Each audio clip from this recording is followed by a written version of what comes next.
रंगा बिल्ला। रंगा बिल्ला मैं आपको बता दूं कि दिल्ली में एक बहुत खतरनाक, खूंखार, बेरहमी भरा कांड हुआ था जिसमें भाई बहनों की हत्या हुई थी। उसमें 2 आरोपी थे, रंगा बिल्ला। रंगा बिल्ला का काफ़ी ज़्यादा आतंक था। दिल्ली पुलिस ने पकड़ा था। उन दोनों को तिहाड़ जेल में फांसी हुई थी। तो रंगा बिल्ला से आपका इंटरेक्शन कभी काफ़ी कुछ? नहीं, देखो मैंने आपको जैसे बताया, इंटरेक्शन तो हर एक प्रिजनर से होता है। तो रंगा बिल्ला से भी काफ़ी इंटरेक्शन होता था। ये आप लगा लें कि जो गीता चोपड़ा और संजय चोपड़ा जिनको इन्होंने मारा था, एक आर्मी ऑफिसर के बच्चे थे, तो ये उस टाइम का, अगर निर्भया वाला कांड आप कहें तो पहला निर्भया कांड जो दिल्ली का था ये वो वाला था, अच्छा। रंगा बिल्ला वाला। बड़ा बेरहमी से मर्डर हुआ था। और मुझे जहाँ तक याद है, वो पहला केस था कि हमारे देश के प्राइम मिनिस्टर जो है उस आर्मी ऑफिसर के घर पे गए थे अफसोस करने के लिए।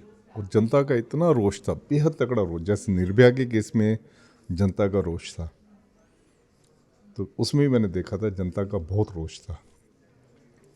उन्होंने बहुत बेरहमी से मारा था। फिर जब वो जेल में आ गए, कन्विक्शन उनको हो गया, तो उसके बाद हमारा जेल मैनुअल कहता है कि आप जब तक उनकी फांसी की सज़ा कंफर्म नहीं हो जाती, फांसी की सज़ा सुप्रीम कोर्ट से कंफर्म हो जाए, फिर उसके बाद हमारा मैनुअल कहता है कि जब तक अगर उन्होंने मर्सी पिटिशन की है उसका जब तक डिस्पोजल नहीं हो जाता तब तक आप उनको कंडेम प्रिजनर नहीं समझेंगे, है ना।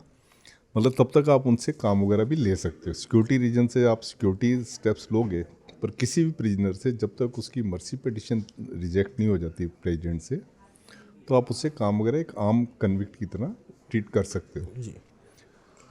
तो रंगा बिल्ला के केस में भी इनको आम प्रिजनर की तरह हमने ट्रीट किया। सिक्योरिटी के सारे स्टेप्स वगैरह लिए हुए थे। ये हम इनके साथ बैडमिंटन खेलते थे और जैसे और गेम्स वगैरह और प्रिजनर खेलते हैं वैसे इनसे खेलते थे, बल्कि काम भी ये करते थे, इनको फैक्ट्री में भी भेजते थे, वहाँ भी ये काम करते थे।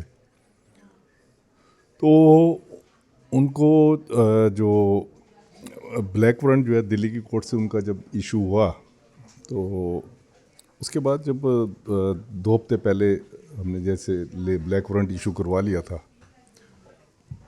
तो ये दोनों, रंगा तो मुझे याद है कि वो फिर भी रंगा खुश कह के वो खुश रहता था, खुश रहने की कोशिश करता था या खुश रहता था।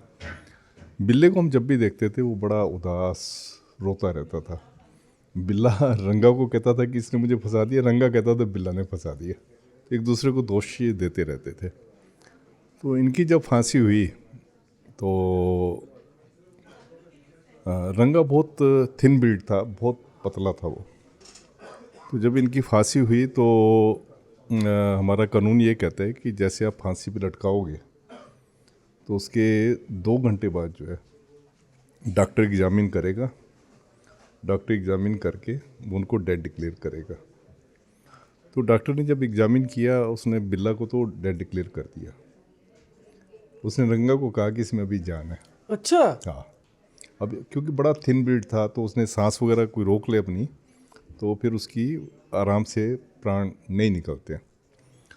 तो फिर ये बड़ी ही अलग सी सिचुएशन हो गई थी कि हमने लटकाया भी तो और उसकी जान नहीं निकली। 2 घंटे तक लटका रहा। हाँ, 2 घंटे तक लटका रहा, जान नहीं निकली। फिर उसकी टांगे खींच के किसी ने कहा कि टांगे खींचो तो उससे हो जाएगा। तो टांगे खींची तो फिर उसकी वो गया। फिर इनकी बॉडी जो इनके घर वालों को दे दी थी। पर आजकल जो है इन्होंने जो जैसे निर्भया का केस थे, आजकल इन्होंने सिस्टम बड़ा वो टिपिकल कर दिया।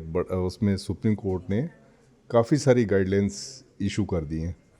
जैसे अब ये है कि जैसे आप फांसी की सज़ा किसी को देते हो, आपने फांसी पे लटका दिया तो उसके बाद पोस्टमार्टम होता है आजकल। पहले मैंने सुना है कि जैसे किसी को फांसी की सज़ा देते थे तो उसमें वो लोग सबका ये सोचना होता था कि बस इसकी जान निकल जानी चाहिए, और किसी को प्रोसेस के ऊपर कोई इतना ज़्यादा वो नहीं होता था, जोर नहीं होता था। अब सुप्रीम कोर्ट ने काफ़ी सारी इसमें हिस्टोरिक डायरेक्शन दी हैं